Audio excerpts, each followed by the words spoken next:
꿀을 이것과 함께 먹으면 콩팥 노화를 늦출 수 있습니다. 여러분 지금 주방에 있는 꿀단지를 열어 따뜻한 물에 한 숟가락 크게 떠서 넣고 계신가요?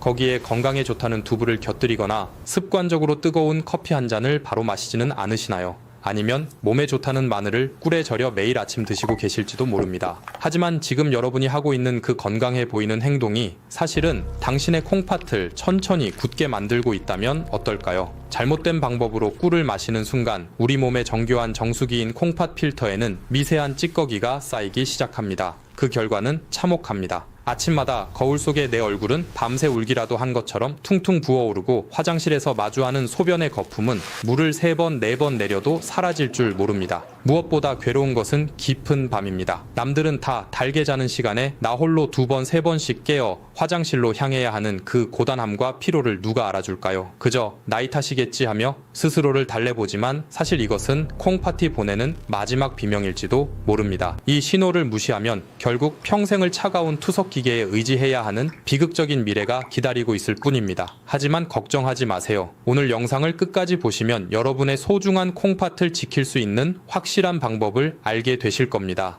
보통 의사들은 당뇨가 있거나 콩팥이 약한 분들에게 단 음식을 절대 먹지 말라고 경고합니다. 그래서 많은 분들이 꿀 역시 그저 몸에 좋은 설탕일 뿐이라고 오해하시곤 하죠. 하지만 제 말씀을 잘 들어보세요. 이것은 아주 큰 착각입니다. 우리가 마트에서 흔히 사는 백설탕은 영양소가 하나도 없는 정제된 죽은 당분이지만 천연꿀은 180가지가 넘는 살아있는 효소와 비타민 미네랄이 응축된 생명수와 같습니다. 서울대학교 연구팀의 발표에 따르면 꿀 속의 항산화 성분은 우리 몸의 염증을 억제하고 특히 콩팥의 미세 혈관이 딱딱하게 굳는 것을 막아준다고 합니다. 콩팥은 우리 몸에서 독소를 걸러내는 거름망과 같은데 나이가 들수록 이 거름망에 녹이 슬고 구멍이 막히게 됩니다. 이때 꿀 속에 들어있는 풍부한 효소들은 마치 천연 세제처럼 이 거름망 사이사이에 낀 노폐물을 닦아내는 역할을 합니다. 즉 꿀은 단순히 단맛을 내는 조미료가 아니라 늙어가는 당신의 콩팥을 다시 젊게 만드는 아주 귀한 약이 될 수 있는 것입니다. 물론 이것은 제가 오늘 말씀드릴 바른 복용법을 지켰을 때만 가능한 이야기입니다. 만약 여러분이 꿀을 그저 달콤한 설탕물처럼 생각하고 아무렇게나 마신다면 그것은 오히려 독이 되겠지만 과학적인 원리를 정확히 알고 마신다면 그 어떤 비싼 보약보다 나을 수 있습니다. 꿀 속에 들어있는 살아있는 효소들은 우리 몸속의 노폐물을 분해하고 배출하는 데 탁월한 효과를 발휘하기 때문입니다. 하지만 반대로 이 효소들이 특정 음식과 만나면 화학 반응을 일으켜 콩팥을 공격하는 무기가 될 수도 있다는 사실을 명심해야 합니다. 여기서 잠깐 아직 제 채널을 구독하지 않으신 분들이 계신가요? 지금 바로 구독과 좋아요, 알림 설정을 눌러주세요. 여러분의 작은 관심이 저에게는 큰 힘이 되고 앞으로도 여러분의 건강을 지키는 소중한 정보를 놓치지 않고 가장 빠르게 받아보실 수 있습니다. 구독하셨다면 이제 본격적으로 여러분이 매일 아침 무심코 반복하고 있을지도 모르는 치명적인 실수들에 대해 깊이 있게 이야기해 보겠습니다. 첫 번째로 말씀드릴 절대 함께 먹어서는 안 되는 음식은 바로 우리 식탁에서 가장 흔하게 볼 수 있는 두부입니다. 여러분, 두부는 밭에서 나는 소고기라고 불릴 만큼 단백질이 풍부하고 건강에 좋은 음식이 맞습니다. 하지만 꿀과 함께 먹는 순간 이야기는 완전히 달라집니다. 많은 분들이 아침 식사로 따뜻한 두부 한 모를 드시고 나서 입가심이나 건강을 위해 꿀물을 바로 마시곤 합니다. 제 진료실을 찾았던 분들 중에서도 이렇게 두부와 꿀을 동시에 드셨다가 갑자기 배가 빵빵하게 부풀어 오르고 속이 뒤집어지는 경험을 한 분들이 아주 많았습니다. 그 이유를 과학적으로 아주 깊이 들여다보면 정말 놀라운 사실이 숨겨져 있습니다. 그것은 바로 두부를 만드는 과정에서 꼭 필요한 응고제 성분과 꿀의 만남 때문입니다. 두부를 단단하게 굳히기 위해 사용하는 황산칼슘이나 염화마그네슘 같은 성분은 꿀 속에 들어있는 풍부한 유기산과 효소를 만나는 순간 매우 강력하고 빠른 화학 반응을 일으킵니다. 이 반응이 우리 몸속에서 일어나면 침전물이라는 아주 미세하고 단단한 결정체가 만들어지는데 이것이 바로 콩팥을 공격하는 주범이 됩니다. 많은 분들이 그저 소화가 조금 안 되고 말겠지 생각하시지만 절대 그렇지 않습니다. 이 딱딱한 결합물은 소화되지 않고 장 속에 쌓여 부패하기 시작합니다. 이때 발생한 강력한 독소가 혈관을 타고 콩팥으로 넘어가면 사구체는 이 독을 걸러내기 위해 쉴 새 없이 움직이다 결국 과부하로 망가지게 됩니다. 그리고 마침내 우리 몸에서 가장 정교하고 섬세한 혈관 뭉치인 콩팥 사구체에 도달하게 됩니다. 사구체는 아주 얇은 모세혈관들이 실타래처럼 엉켜 있는 곳인데 이곳에서 우리 몸의 노폐물을 걸러내는 아주 중요한 역할을 수행합니다. 그런데 꿀과 두부가 만나서 만들어진 딱딱한 침전물들이 이 얇은 혈관벽을 긁고 지나가거나 미세한 틈에 박히기 시작하면 어떻게 될까요? 혈관벽에 미세한 상처가 생기고 콩팥은 이 상처를 치료하기 위해 급격한 염증 반응을 일으킵니다. 염증이 반복되면 부드러웠던 혈관은 점차 딱딱하게 굳어가는 섬유화 현상이 나타나게 됩니다. 이것이 바로 콩팥 노화가 급격히 빨라지는 근본적인 원인입니다. 더 나아가 이 과정에서 발생하는 산화 스트레스는 콩팥 세포의 엔진이라고 할 수 있는 미토콘드리아를 직접적으로 공격합니다. 세포의 에너지 공장이 멈추면 콩팥은 스스로를 정화할 수 있는 능력을 완전히 상실하게 됩니다. 특히 나이가 들면 우리 몸의 소화 효소는 20대 시절에 비해 절반 이하로 줄어듭니다. 또한 위산의 분비량도 적어지기 때문에 이런 화학적 결합물들을 중화시키기가 더욱 어려워집니다. 젊었을 때는 대충 먹어도 몸이 어느 정도 이겨냈을지 모르지만 60대 이후의 장기는 작은 충격에도 큰 타격을 입습니다. 서울대학교 연구를 비롯한 여러 과학적 사례를 보면 이런 불용성 복합체가 장에서 흡수되지 못하고 정체되면서 부패가스를 만들어냅니다. 이 가스는 다시 혈액으로 흡수되어 콩팥의 역과 기능을 방해하는 이중의 고통을 안겨줍니다. 장기적으로는 콩팥의 노화 속도를 3배 이상 가속화할 수 있다고 경고하고 있습니다. 콩팥은 한번 기능을 잃거나 세포가 파괴되면 다시 재생하기가 매우 어려운 장기입니다. 침묵의 장기라는 별명처럼 80% 이상 망가지기 전까지는 우리에게 아무런 통증도 호소하지 않습니다. 그렇기 때문에 이런 상극인 음식 조합을 미리 알고 피하는 것만이 내 몸의 정수기를 지키는 가장 현명한 방법입니다. 단순히 배가 아픈 문제가 아니라 우리 몸의 독소를 걸러내는 핵심 장기가 서서히 빛을 잃어가는 과정일 수 있기 때문입니다. 여러분이 아무리 비싼 산삼이나 영양제를 챙겨 드셔도 이 기초적인 식사궁합을 지키지 않으면 밑 빠진 독에 물 붓기나 다름없습니다. 만약 오늘 아침에도 두부를 드셨다면 최소한 2시간에서 3시간 정도는 충분히 소화시킨 뒤에 꿀을 드시는 것이 안전합니다. 우리 몸에 들어온 영양소들이 서로 싸우지 않고 진정한 보약이 될 수 있도록 이런 작은 시간의 차이를 지켜주는 것이 건강관리의 핵심입니다. 콩팥을 아끼는 마음으로 이 사소하지만 치명적인 습관부터 오늘 당장 바꿔보시길 간곡히 부탁드립니다. 두부와의 위험한 만남에 이어 여러분이 매일 아침 무심코 저지르는 두 번째 치명적인 실수는 바로 온도 조절 실패와 잘못된 음료와의 조합입니다. 많은 분들이 아침에 일어나자마자 몸을 따뜻하게 드기 위해 팔팔 끓는 뜨거운 물에 꿀을 듬뿍 타서 드시곤 합니다. 혹은 꿀물을 마신 직후에 잠을 깨기 위해 진한 고카페인 커피를 한 잔 곁들이기도 하죠. 하지만 여러분이 평범한 아침의 풍경이라 생각했던 이 행동이 당신의 콩팥 세포를 파괴하는 지름길이라는 사실을 알고 계셨나요? 먼저 온도에 대한 이야기를 깊이 있게 해보겠습니다. 꿀은 자연이 준 살아있는 효소의 창고입니다. 하지만 이 효소들은 열에 매우 취약합니다. 팔팔 끓는 60도 이상의 뜨거운 물에 꿀을 넣는 순간 그 안에 들어있던 180가지 이상의 살아있는 영양소와 효소들은 즉시 파괴되어 버립니다. 단순히 영양소가 사라지는 것으로 끝나면 다행이겠지만 진짜 문제는 지금부터입니다. 꿀 속에 과당이 높은 열을 만나게 되면 하이드록시메틸프루프랄이라는 다소 어려운 이름의 화학 물질이 급격히 생성됩니다. 이것은 일종의 변질된 화합물로 우리 몸속에서 산화 스트레스를 유발하는 주범이 됩니다. 이 변질된 성분이 혈액을 타고 콩팥에 도달하면 콩팥의 미세 혈관들은 비상이 걸립니다. 가뜩이나 여과 업무로 바쁜 콩팥 필터에 정체불명의 독성 찌꺼기가 추가로 들어오는 셈이니까요. 특히 이 성분은 콩팥의 세뇨관 세포에 직접적인 압박을 가하여 역과 효율을 떨어뜨립니다. 서울대학교 연구팀을 비롯한 수많은 영양학자들이 꿀을 탈 때 반드시 40도 이하의 미지근한 물을 사용하라고 강조하는 이유가 바로 여기에 있습니다. 온도가 너무 높으면 꿀은 더 이상 약이 아니라 당신의 콩팥을 지치게 만드는 설탕물 그 이하가 되어버립니다. 여기에 더해 꿀물을 마신 뒤 바로 마시는 커피는 콩팥에 가해지는 두 번째 폭격입니다. 커피 속의 카페인은 강력한 이뇨작용을 일으킵니다. 콩팥이 꿀 속의 좋은 성분들을 흡수하고 독소를 걸러낼 시간적 여유를 주지 않고 강제로 수분을 몸 밖으로 밀어내버립니다. 이렇게 되면 콩팥의 사구체 내부 압력이 급격히 상승하게 됩니다. 사구체는 아주 섬세한 혈관 다발인데 이 압력이 반복적으로 높아지면 혈관벽이 얇아지고 파열될 위험이 커집니다. 결국 콩팥은 제 기능을 다하지 못한 채 지쳐버리고 소변에서는 단백질이 섞여 나오는 단백뇨 증상이 나타나기 시작합니다. 거품 섞인 소변이 사라지지 않는 이유 중 하나가 바로 이런 잘못된 생활 습관 때문입니다. 뿐만 아니라 카페인은 꿀 속에 들어있는 유익한 미네랄과 비타민의 흡수를 방해합니다. 특히 콩팥 건강에 필수적인 칼슘과 마그네슘의 대사를 뒤흔들어 놓습니다. 꿀은 우리 몸을 알칼리성으로 바꾸어 콩팥의 해독 작용을 도와야 하는데 커피의 산성 성분이 이를 정면으로 방해하게 됩니다. 결국 콩팥은 산과 알칼리의 균형을 맞추기 위해 과도한 에너지를 소모하게 되고 이는 곧 만성 피로와 콩팥 기능 저하로 이어집니다. 여러분이 아침마다 마시는 그 뜨거운 꿀물과 커피 한 잔이 사실은 콩팥의 노화를 앞당기는 시한폭탄이 될 수 있다는 사실을 반드시 기억해야 합니다. 콩팥은 한번 나빠지면 돌이키기가 정말 어렵습니다. 우리가 느끼지 못하는 사이에 콩팥 내부의 미세 혈관들은 뜨거운 온도와 카페인의 압박 속에서 서서히 죽어갑니다.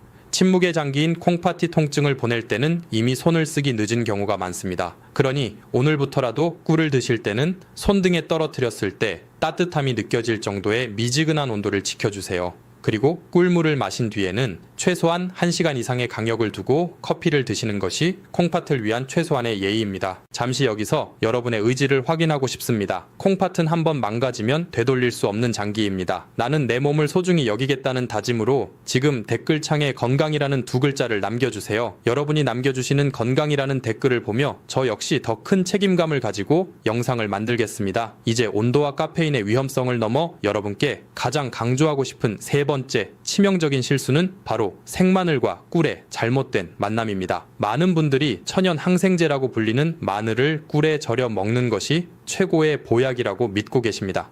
물론 마늘과 꿀은 각각 우리 몸에 아주 이로운 음식이 맞습니다. 하지만 이를 다루는 방법이 잘못되면 콩팥에는 그 어떤 것보다 무서운 독이 될 수 있다는 사실을 반드시 아셔야 합니다. 다음 장에서 그 충격적인 이유와 실제 사례를 통해 자세히 알아보겠습니다. 세 번째로 말씀드릴 치명적인 실수는 바로 생마늘과 꿀의 잘못된 만남입니다. 많은 분들이 마늘을 밭에서 나는 산삼이자 천연 항생제라고 굳게 믿고 계십니다. 물론 마늘과 꿀은 각각 우리 몸에 아주 이로운 음식이 맞습니다. 하지만 이 두 가지를 다루는 방법이 잘못되면 콩팥에는 그 어떤 것보다 무서운 독이 될 수 있다는 사실을 반드시 아셔야 합니다. 먼저 그 과학적인 이유부터 상세히 설명해 드리겠습니다. 마늘의 핵심 성분인 알리신은 강력한 살균 작용을 하지만 동시에 매우 강한 자극성을 가지고 있습니다. 이 알리신이 꿀 속에 들어있는 특정 유기산과 결합하여 충분한 숙성 과정 없이 위장으로 들어가게 되면 위점막을 심하게 자극합니다. 위장이 자극을 받으면 우리 몸은 이를 중화하기 위해 혈액 속의 수분을 위장으로 집중시키게 되는데 이 과정에서 정작 콩팥으로 가야 할 혈류량이 급격히 줄어들게 됩니다. 더욱 심각한 것은 생마늘의 강한 성분이 혈액을 타고 직접 콩팥에 도달했을 때입니다. 콩팥의 핵심 지표 중 하나인 크레아티닌 수치는 우리 몸의 근육 대사산물이 얼마나 잘 걸러지는지를 보여줍니다.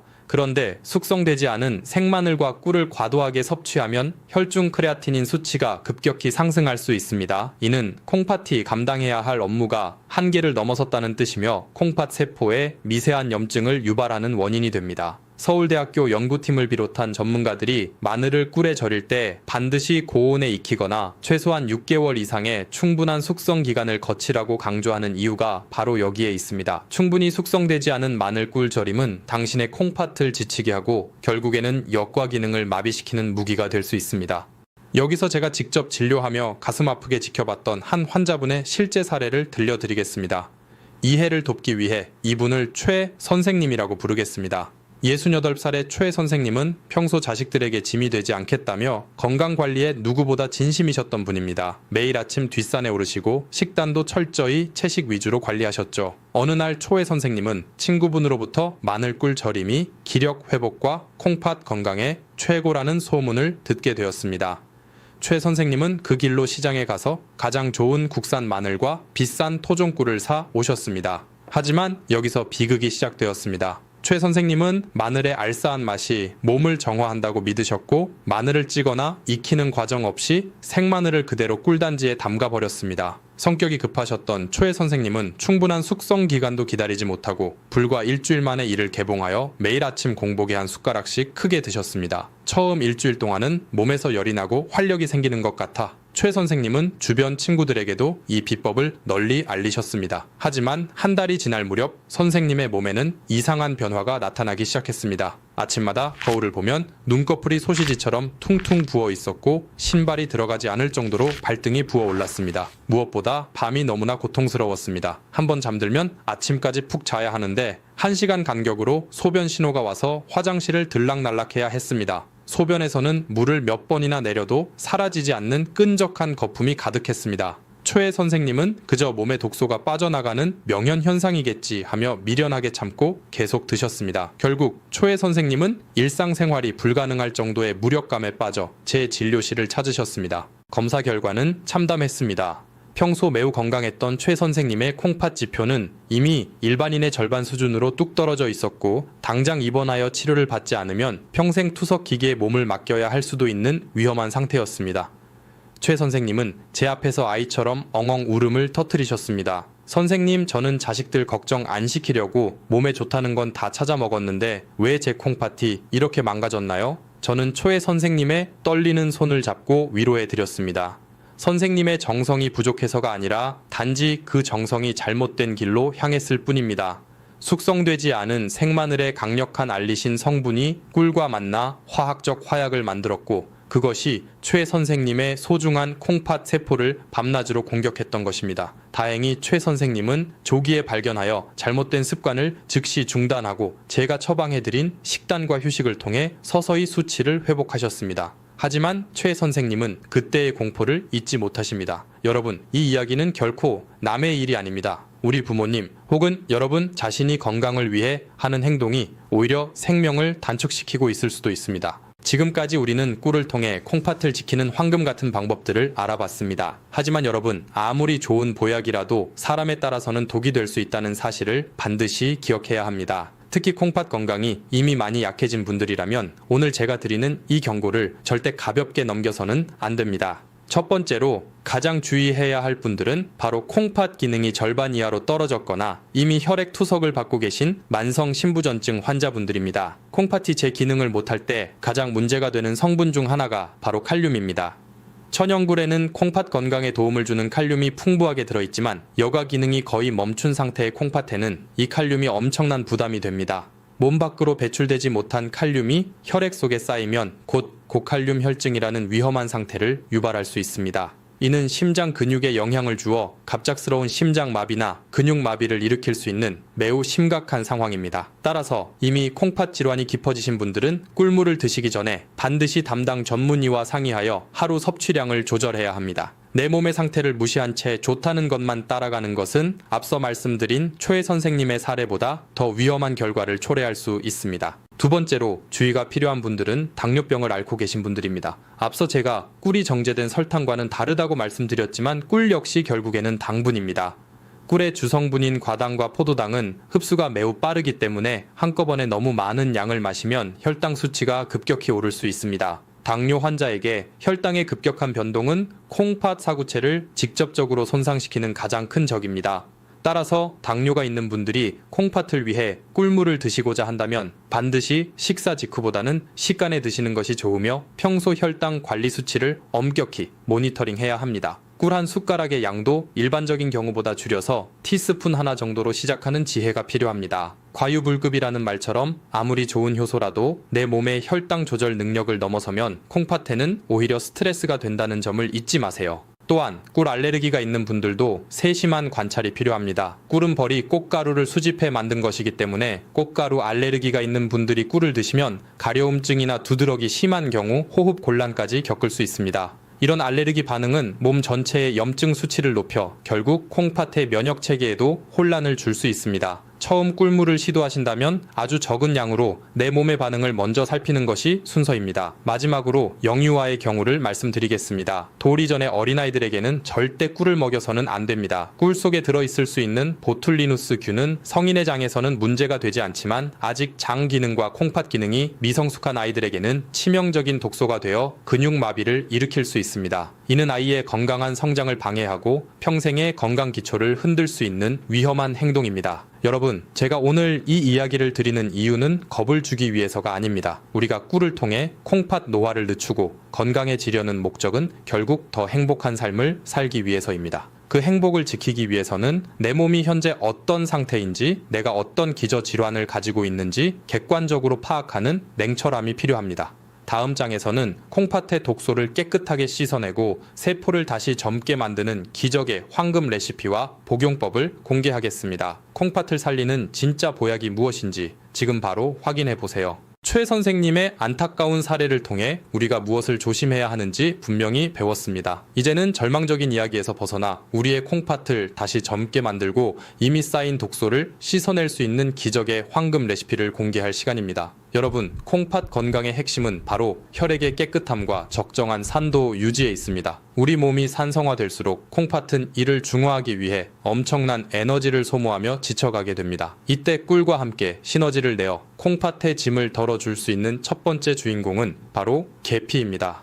계피는 단순히 향이 좋은 향신료가 아닙니다. 동의보감에서도 계피는 몸의 찬 기운을 몰아내고 혈류를 개선하는 데 탁월하다고 기록되어 있습니다. 현대 과학적 관점에서 보면 계피 속의 시나말데하이드 성분은 혈관을 확장시키고 혈액 순환을 촉진하여 콩팥 사구체의 역과 압력을 조절하는 데 도움을 줍니다. 꿀과 계피가 만나면 콩팥 세포를 공격하는 활성산소를 제거하는 강력한 항산화 방패가 만들어집니다. 서울대학교를 비롯한 여러 연구 결과에 따르면 계피는 혈당 수치를 안정시키는 데 기여하며 이는 결과적으로 당뇨로 인해 콩팥이 망가지는 것을 예방하는 훌륭한 조력자가 됩니다. 꿀에 살아있는 효소가 계피의 유효 성분을 우리 몸 구석구석으로 운반하는 트럭 역할을 하기 때문에 이 둘의 조합은 그 어떤 비싼 약보다 효과적일 수 있습니다. 하지만 여기서 중요한 것은 계피의 종류입니다. 반드시 쿠마린 함량이 낮은 실론 계피를 선택해야 콩팥에 무리를 주지 않는다는 점을 꼭 기억해 주세요. 더 나아가 계피는 콩팥의 세뇨관에서 수분과 전해질의 재흡수 과정을 돕습니다.